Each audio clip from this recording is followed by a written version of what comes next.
survivors, and welcome to Survivor's Guilt, part of the Mutant Fam Horror Consortium, a community of like-minded individuals creating content and building relationships by and for fans of the drive-in. Today, we're taking a look at 1996's made-in-America discount slasher, Uncle Sam. But before we get started, you should hit that subscribe button so you don't miss out on any future videos. Now I hope you like fun July 4th festivities getting ruined by a crazy violent dead soldier who loves America, because this movie is getting spoiled. Uncle Sam, written by Larry Cohen and directed by William Lustig, starring Christopher Ogden, David Freilich, Isaac Hayes, Anne Tremco, Leslie Neal, and Timothy Bottoms. Uncle Sam is about an abusive and homicidal soldier who gets killed by friendly fire and returns from the dead when his body is shipped back to his hometown, only to start a murder spree, killing anyone who disrespects the country or him. We open up to a Humvee driving towards helicopter wreckage on June 14th in Kuwait, where we learn that everyone on the helicopter died when they were friendly fired upon. The major orders the sergeant to grab the tags off the fallen soldiers. Get in that helicopter. See if you can ID anybody by their tags. Now, son. We see our first two deposits in the meat bank in these scorched soldiers right here.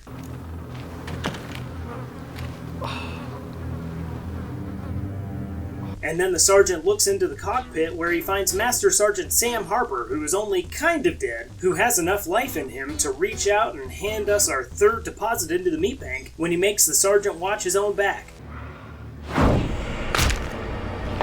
before pulling the sergeant's pistol out of its holster and shooting through the sergeant into the major. Well, that's as unique as it is effective, because it lands the major at number 4 in our meat bank. And then the cold hands of death grip Sam Harper right after he lets out one last quip. Don't be afraid. It's only friendly fire. Adding Sam as our 5th deposit into the meat bank, thus ending the terrible murder spree of Sam Harper, throwing us right into a very patriotic opening credits.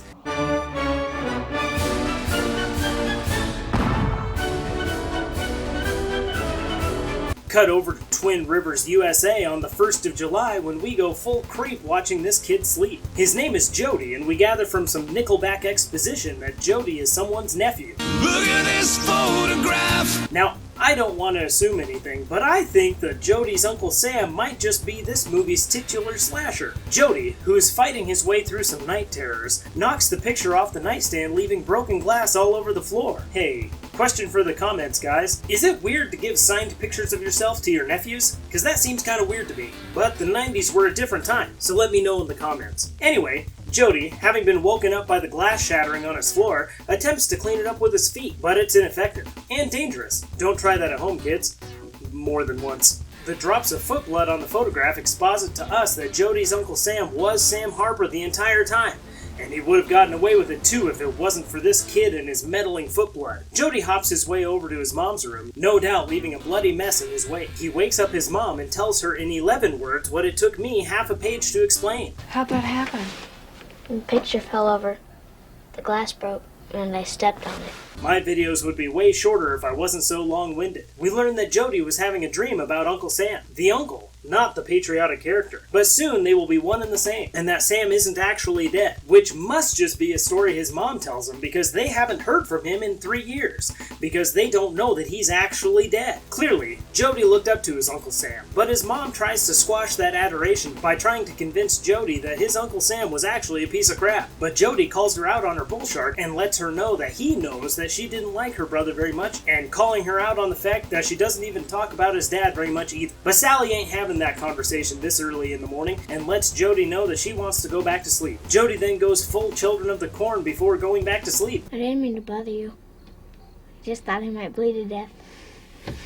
Good night. Night. Sleep tight. Cut over to Silent Hill, where we see a cop car driving down the road, and Sergeant Twining stands outside someone's house next to a color-changing plant. Hey, neat! And we are then introduced to Louise Harper, Sam Harper's wife, who is on a date with Deputy Phil, who is definitely not hitting it off with Louise. Hey Phil, have you tried telling her that she smells like pepperoni? You smell like pepperoni. Well, if that's the way you feel. Wait a minute. I like pepperoni. Oh, in that case. Louise calls it a night and gets confronted by Sergeant Twining, who has been creeping in front of her house from earlier in the day. And he's there to deliver the news to Louise that Sam's body was found all burned up in the crashed helicopter. And they make arrangements for Sam's body to be sent to Twin Rivers to be buried by his parents. We cut over to an apartment/deli where we are introduced to Chef Jed Crowley, who is definitely suffering some survivor's guilt. Sergeant Jed Crowley reporting his order. All of you dead, but me. God, how come it was me you let come home?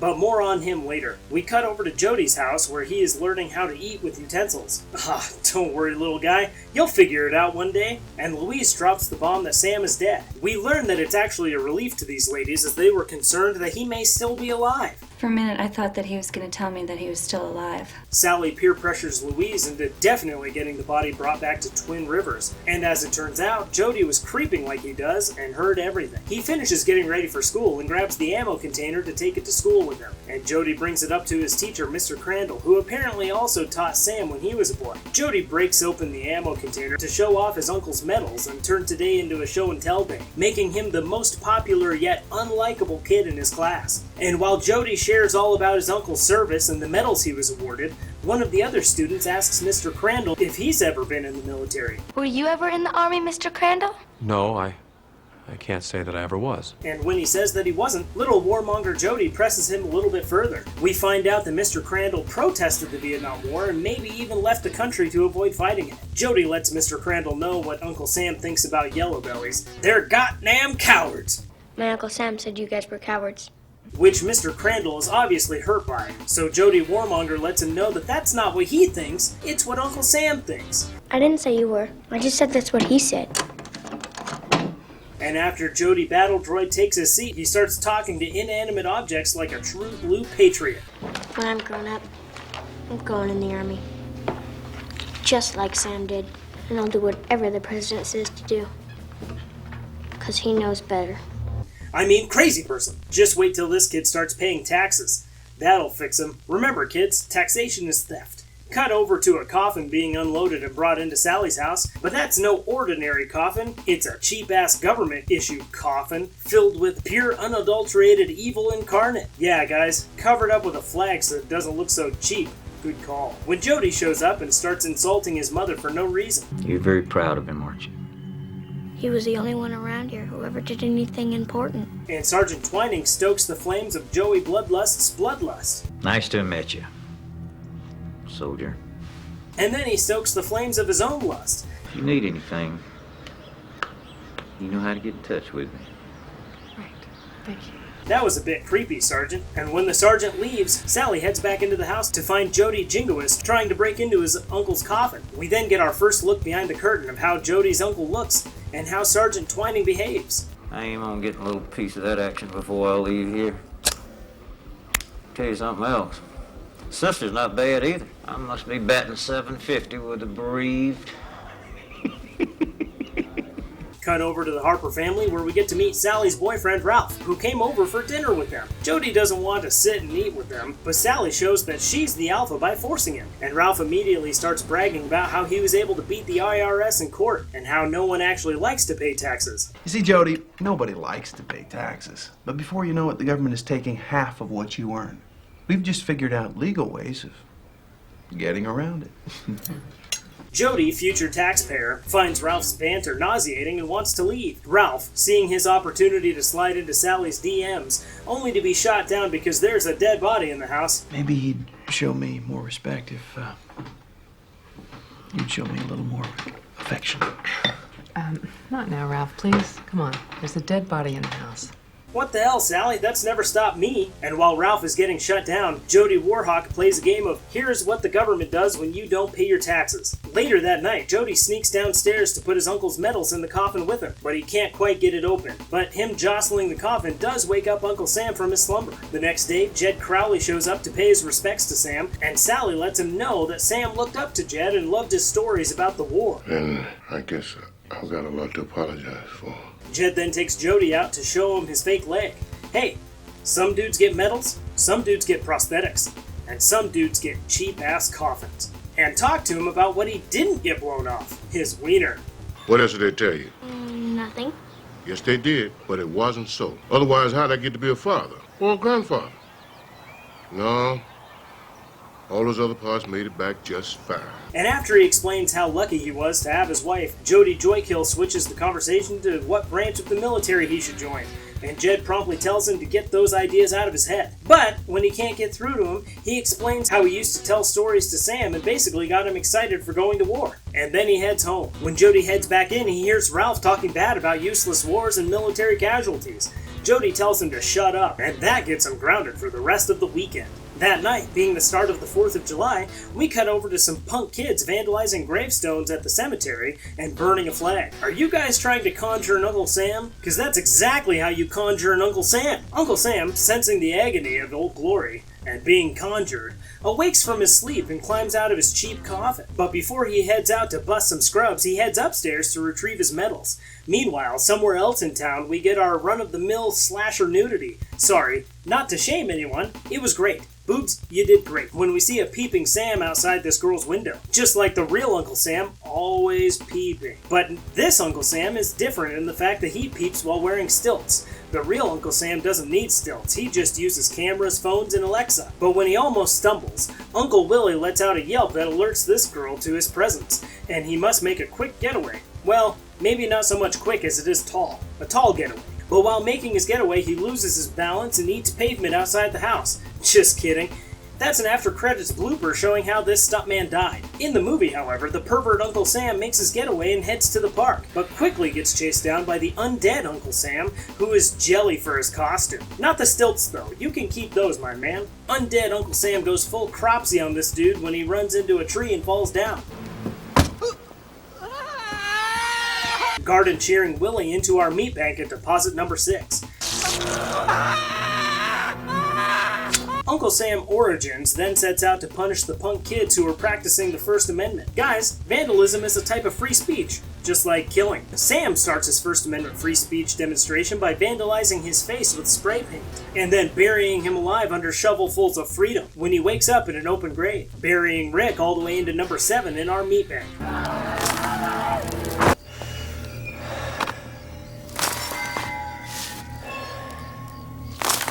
Meanwhile, Cleet, well I think his name is Cleet, and Jesse are mulling over whether or not to go back and check on Rick. But Jesse is a hard pass on that since he needs to get home before his dad sobers up. So Cleet heads back into the spooky cemetery, but is quickly nabbed by Uncle Sam and hung up on a flagpole, hoisting Cleet right into our meat bank at deposit number 8.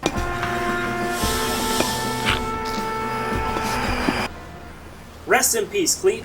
We're not even sure that that's your name. The next day, we open up to a real flag being hoisted. Not that red, white, and blue bull shark that Uncle Sam hoisted the night before. Good detail, by the way. And we see the townfolk getting ready for their 4th of July parade. Mr. Crandall is getting the students ready for their parts in the parade and realizes that young Washington's hatchet must still be in the classroom. So he sets out to retrieve it. And retrieve it he does when good old Uncle Sam hands it to him, albeit a little aggressively and off camera, hatcheting Mr. Crandall into our meat bank at number 9. Ugh.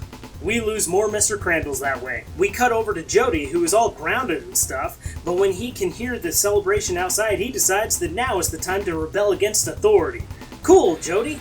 Now apply that to paying taxes. But when he can't find his Uncle Sam's medals, he thinks his mom took them and sets out to get them back. We are then introduced to the Cronins, whose son Barry was blinded and burned in a fireworks accident last year. But apparently Madge Cronin is only bringing Barry out to put a survivor's guilt trip on the kids who were with him. All of them having such a good time. Well, they won't have so much fun once we get there. Dude, Madge, he's blind, not deaf. Later on in the festivities, surviving punk kid Jesse gets on stage to defile the national anthem.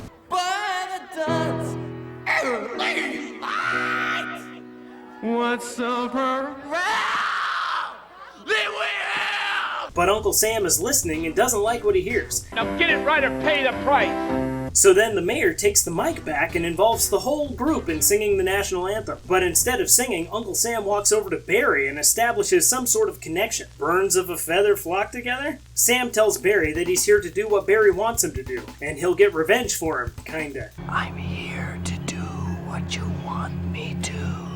Anyway, Jody takes notice of the creepy dude in an Uncle Sam costume walking around kissing hands and shaking babies. Meanwhile, the Congressman Cummins shows up to the party along with his security detail and friend, Dan, and Ralph grills Jed about the national anthem. And after that conversation dies a painful death, Jed bumps into his old pal Sam, but he doesn't quite recognize him apart from that feeling of being terrified that he told us about earlier in the movie. We also get introduced to this girl who is barbecuing, but really she's only here to supply Sam with this here cleaver, and Deputy Phil with these here joints. We then head over to the potato sack race, complete with a groovy rock tune, and Jesse the jerk who keeps knocking people over. Hey, move out, girl!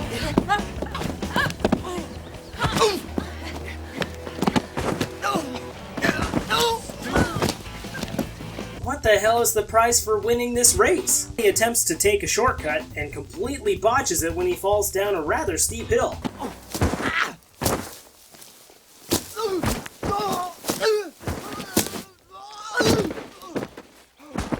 He gets back up and heads towards the finish line, but runs into a supernatural Uncle Sam, who uses that stolen cleaver to deposit Jesse into our meat bank at number 10. Sam then grabs a gun from one of the carnival games and uses it off-screen to add Old Honest Ralph Lincoln to our meat bank at number 11. Silent treatment, you.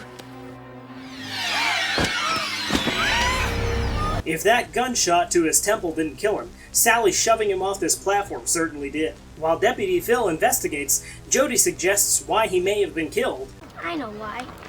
He was a crook. And Sally lets slip that Jody was an accident. Jody, just be quiet. You're not even supposed to be here. And the congressman asks the mayor if the program is still happening. And the mayor pulls a full Larry Vaughn. I'm pleased and happy to repeat the news that we have in fact caught and killed a large predator that supposedly injured some bathers. But as you see, it's a beautiful day, the beaches are open, and people are having a wonderful time. So anyway, not wanting to be a complete buzzkill, the mayor doesn't want a murder to ruin a good time. So the program goes ahead according to plan. And the congressman decides to stick around so that maybe the news will give him some good PR. Later that night, Sally and Louise break the news to Jody that Uncle Sam was not actually a hero and was sexually and physically abusive to them. I could have warned Louise.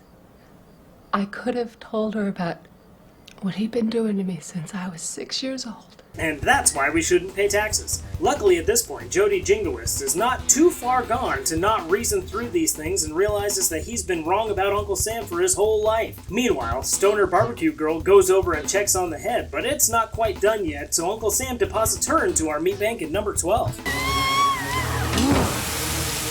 The mayor stops the music long enough for Barry to telepathically know that someone else has been killed. People put a lot of time. Someone's been killed. We got some good music coming. Now, how did you know that? Congressman Cummins There are others. is going to award the prize. Other dead ones too. Followed by the Sorry. biggest fireworks display we've ever had. We should have left you in the shade. And then announces Congressman Cummins, but the congressman is all about theatrics, so he, with the help of Uncle Sam, puts on a show for the Patriots. But his fireworks display goes horribly awry when the explosions deposit Congressman Cummins into our meat bank at number 13. And unfortunately for Deputy Phil, he is thrown backwards down a hill, but luckily Uncle Sam is there to catch him. Oh, maybe next time just let him fall, Sam. Landing Deputy Phil as deposit number 14. Apparently, there is more than one way to kill someone with a flagpole. Jody then goes over to Barry to help him get to his parents' car, but is thrown off when Barry starts talking about his Uncle Sam. Jed gives them the old jump scare, and then the three of them devise a plan to get rid of Uncle Sam, after some convincing, of course. And then they head to Jody's house to look in the cheap-ass coffin, expecting it to be empty. They find that Uncle Sam was none other than Sergeant Twining, and he would have gotten a... Wait a second, when the hell did he kill Sergeant Twining? Oh well, never let a cheap-ass coffin go to waste. And Sergeant Twining lands in our meat bank at number 15. That's the sergeant. When they go to leave, Sally confronts them outside, and Barry drops a hint as to where Uncle Sam might be. I know where I'd go if I was him. Where? I'd go get my wife back. Jed tells Sally to call the police, and then goes to head to Louise's house. And when Sally turns her back on the boys, they run to catch up with Jed. They get to Louise's house, but not before Jed grabs a hand cannon, and Louise greets him with a knife. Geez, Louise, never bring a knife to a gunfight. And when Jed talks her out of killing them, he heads over to the phone to call the police. But while on the line, he is confronted by Uncle Sam sans mask. Take a gun. at me, soldier. And we find out for some reason that Uncle Sam blames Jed for turning him into a monster. But when Jed tells him that he should just die, You're nothing. So just die. Sam catapults him through the house and right into our meat bank. Oh, never mind, he's okay, folks. And when Uncle Sam asks Louise if she loves him, she answers by shooting at him. Do you still love me?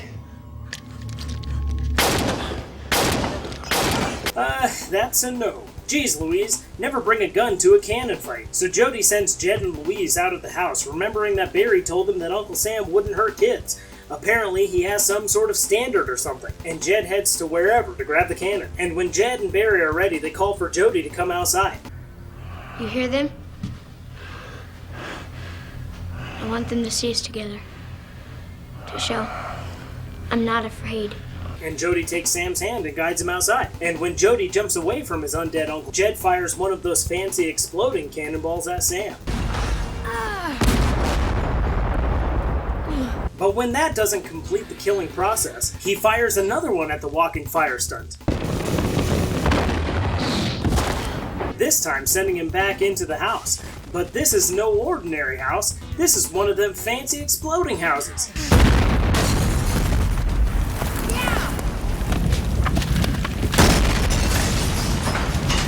Shoot, must have hit a gas line or something. Flash forward to some later day when Jody is burning all of his cool war toys.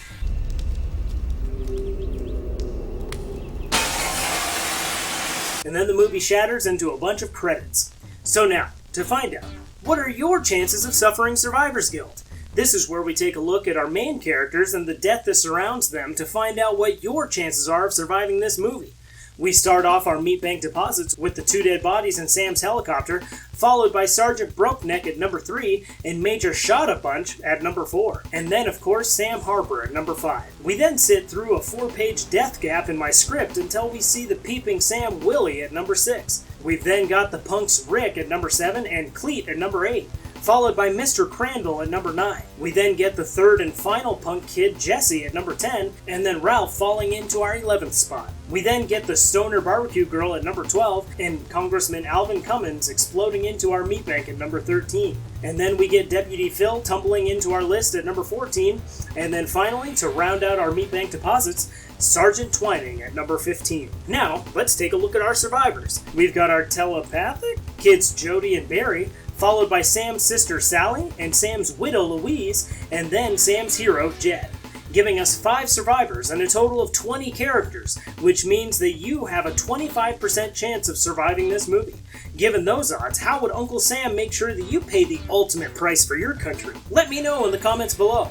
And if you haven't already, go ahead and hit that thumbs up button and subscribe so that you don't miss out on any future videos. And sooner rather than later, I will be getting back into our Wrong Turn series, so keep an eye out for that video as well. And as always guys, thanks and don't die. Hello, internet fans. Do you want to learn about horror movies that you never knew existed? Do you miss the video store but not the late fees? Then join us at 3B Video, where we talk about stuff like this, and this, and this.